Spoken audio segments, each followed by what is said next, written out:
All right. Apologies for the delay. Had a little bit of we were having a little discussion in the kitchen about the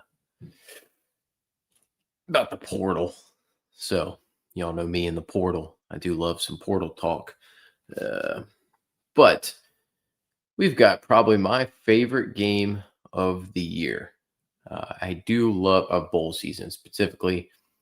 Do love me a good Hawaii Bowl on Christmas Eve, and I am extremely thankful, number one, that we do not have to worry about um, quarterbacks playing in this game because last year I was sweating the heck out of, I believe it was San Jose State's quarterback. I know San Jose State was in the game, but I was sweating who was starting there, or was South Florida. It was San Jose State, South Florida in the Hawaii Bowl a year ago, and I was sweating whether Byron Brown was playing. And I said, nothing screams Christmas Eve like trying to sweat a South Florida quarterback on Christmas Eve with the family around. And they're like, why are you so upset trying to figure out who's going to start the game? Well, I don't know. DFS, man, there's money to be won. So, yeah, I think it's a very interesting spot in this one. Um, so I don't think we're going to get any opt outs on the Cal side. I've been on record saying that I believe that Cal probably wins this game pretty comfortably. Um, I would tell you to check everything. Luckily, yesterday, let's recap yesterday a little bit. Had everybody play. JoJo Earl, great call. Didn't find the box, but tons of work for JoJo Earl. Quarterback's not perfect, not quite what I was hoping for. Now, granted, Parker Navarro was pretty good. Nailed the Isaac Brown news that we got that when the show started. That worked out great. He ended up being lower owned than he should have been had we known he was going to be healthy coming into the day. And Trayshawn Hurry got his touchdown, so nailed that. Love to be able to see guys that I believe in perform when given the opportunity. So Trayshawn Hurry, shout out to him. So we were kind of on a lot of the pieces that were in the winner. It's just a matter of fitting them together. Personally, Matthew Henry had a great game. I might have messed myself up in that sense that I split ownership between KD Hutchinson and Matthew Henry. That kind of hurt me yesterday. You never know with those two. Like one of them's going to go off, and if I didn't split ownership and I went all in on Henry, I would have been upset at myself. But Henry ended up with a 100-yard game as predicted. I believe he's the better player. So 2/3 Henry's way and 1/3 to Hutchinson because you just never know. I mean, Hutchinson had 5 catches for -1 yards. If he breaks one, you're well in the good spot. So exciting stuff on this end. So personnel wise for this game, we had the Cal coach get fired. Nick Rolovich is the interim. Rolovich previously has been a coach at Hawaii, so it's a little bit of a homecoming there. He's going to want to be able to put some stuff together. Really enjoy that. And similarly, Jeremiah Sagapolatele is going to be active and playing. I'm certain of that. He's going to want to play in front of the home crowd. So I really do like him today. And I don't think he has any weapons that I would be super concerned with opting out. Jacob DeJesus, not exactly a world beater. Kendrick Raphael, also not a world beater. So these could be final, later games for them. They're going to want to be able to get some work in and just have some fun. They're in Hawaii, so why not? Nobody's going to make that. Well, I guess they could make the trip and not play, but keep an eye on those guys just in case. But I feel pretty good about them all playing, and they're definitely my core 3 because DeJesus has just been on an absolute tear. Look at the catches over the last 3 weeks of the season: 16, 14, 12. The man is a PPR demon. If you want to captain him, I'd completely understand it. From a captain consideration standpoint, for me, it comes down to DeJesus, Raphael, and Sagapolatele. I don't think I would I don't really want to captain a Hawaii player for me. Ali Hado has not been as mobile as you would have expected given his results from last year and early in the season this year. And taking on a Cal defense that's moderately decent, I don't particularly want to jump in because I don't think you have the mobility that necessary. Could he throw for 403? Yes, I think it's very possible. It's viable, but he is missing his top target. We'll get to him in a minute. I personally am going to go with Kendrick Raphael. I like his floor from a pass catching standpoint. He's kind of a Jamari Taylor from UVA style player. He could get 20 to 25 carries. He could, and I don't trust Hawaii's run defense. It's not particularly good. And then you get 4 to 5 catches for your floor. I really do like that capability for him. He's inefficient as crap, but man, does he get a lot of touches, which gives him a ton of capability there. This Cal defense is absolutely, I mean, Cal offensive line is atrocious at run blocking. The right side, not particularly good, period. I don't dislike the left side. I think it's pretty solid. So hopefully they run left instead of right. But the run defense on the Hawaii side has been woo doggy. I mean, their defensive line is got plenty of weak links to it. The linebackers have been pretty rough. Remember the San Jose State game? I don't even remember the kid's name. It was Steve something another. He ran for 100 yards on this team. Do we really? I mean, Hawaii typically plays better at home, but no, I don't really like the Hawaii run defense. So I'm going to tend to lean towards Raphael for the touch volume as my captain. I do want both quarterbacks in this spot because I don't know where Ali Hado is going to go with the football. And then I want Sagapolutele for the coming home narrative. Personally, now Hawaii's better on the back end than they are on the front end. But I think Sagapolutele is going to be able to hit De Jesus at will in this spot so long as he's active. It'll change things some if he is active, but we'll go through each of the guys that we're super interested in on that end. I don't know if Mark Hamper plays. He's been kind of banged up, the wide receiver. Jordan King's been banged up for Cal, so I don't know either one of them ends up playing in this one. Mason Minnie, the tight end, he was soaking up targets. He's probably out as well. That leaves your top targets on the Cal side as De Jesus and Raphael should be the two of the top options. And then otherwise, Tron Grizel is going to be on the field a good bit. He does have the capability to be the guy that hurts you. No doubt about it. He is certainly an option. I'm going to go over what this is going to be my base, but we'll go over what these two spots end up looking like for me. And then my play that ended up paying out big time on the last week of the season is Quayron Adams. Where is Adams? So he's a K. This won me a lot of money. 5 for 65 and 1 on that last game against SMU. He's going to be the primary third wide receiver, but Bashia,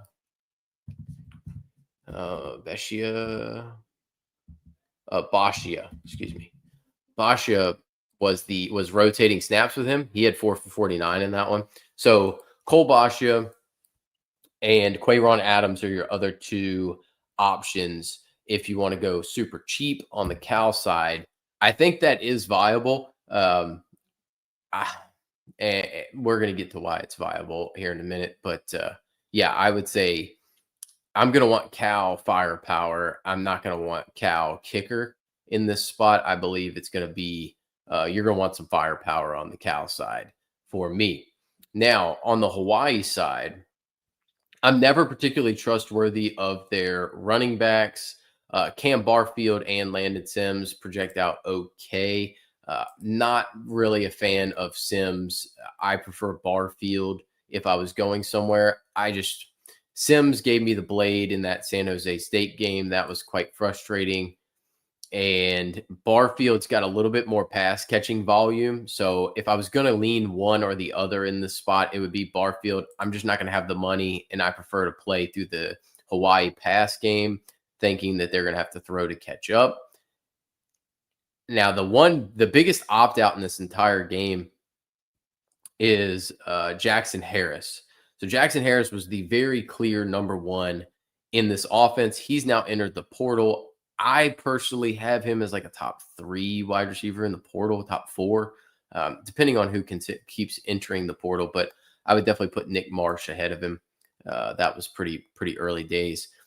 This kid has been I mean, look at the 100-yard games back to back to back to back to back. I mean, the kid's just a walking 120 and 2. He was the deep play shot. How much does that hurt Alejado? I'm not sure. I think it's going to be a good bit because Nick Sinaco's been banged up for most of the season. I don't think you can really go there. Could he pop? Yes. He is a very talented player, but he has had a very underwhelming season coming off of him being the wide receiver 1 in this offense. I don't know that he ends up playing. I think it's possible he doesn't. And that kind of leaves Pofele Ashlock and Brandon White as your top 2 wide receivers in this Hawaii offense. Ashlock's going to be the clear number 1. He has had a moderate bounce back, I would call it, off of last season where he was down. He had a monster freshman season, and then he's kind of struggled last year, was the number 2, kind of operated as the 2 again this year. Doesn't really have that explosiveness on the outside. It's more of a big-bodied possession wide receiver. Started the year really good, kind of fell off to an extent. I am an Ashlock guy. He would be the number 1 option in this offense if you were trying to play it through the Hawaii side. But I'm not going to end up getting there. Personally, I'm going to play through the Cal side because y'all know my best bet for the offseason was Cal, or for the bowl season was Cal to cover and win this game outright, given the narratives surrounding this Cal team taking on Hawaii with the homecoming and the Rolovich and all that stuff. Brandon White, he's going to be operating as the number 2. He's got more of that long speed. I've played him plenty throughout the portion of the season. Hit some weeks, missed some weeks.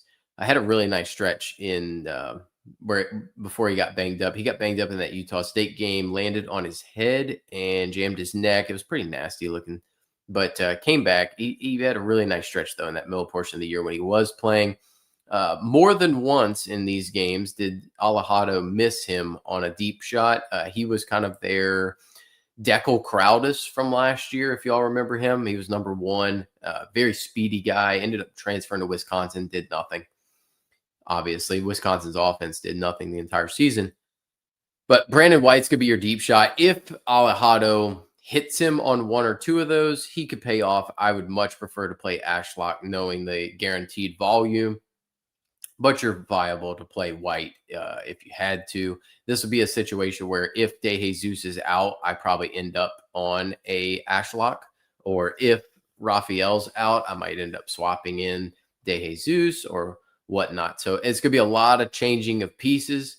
Depending, I would prefer Ashlock 1 in this mid-range of Hawaii players. It would be Ashlock 1, Barfield 2, White 3. There's just too much risk with White, hoping that he hits a long one. So that's those guys. LJ Johnson's trash. It's all Raphael in the backfield. And then elsewhere on the Hawaii side of wide receivers, this is where I think you're going to have to start making some decisions. So because of Jackson Harris being out, that's going to allow, and my toughest decision by far with Jackson Harris gone, that's going to put